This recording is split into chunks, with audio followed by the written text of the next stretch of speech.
mereka pinter-pinter anak kita kan yang digital ya. Jadi mudah-mudahan tadi Astra udah janji akan membantu juga. Jadi mungkin dengan Pak Ketua Pesantren terus dibina Pak yang mukanya, sehingga tadi untuk apakah perpustakaan atau pengajarnya sekali-sekali dari Astra juga bisa ngajar di sini kan, biar mereka punya jiwa wira swasta juga Pak ya. Tidak hanya santri tapi juga dagang juga ya. Nanti kerjasama dengan perdagangan juga boleh kita ngajarin gimana menggunakan e-commerce, jualan lewat HP misalnya kan gitu. Santri habis ngaji sorenya jualan kan itu pakai HP misalnya. Jadi ini nanti dikembangkan program-program ya.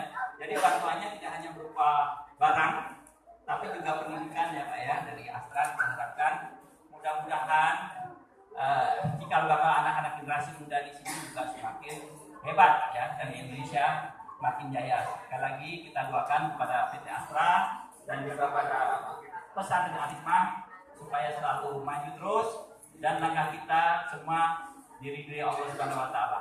Wassalamualaikum warahmatullahi wabarakatuh.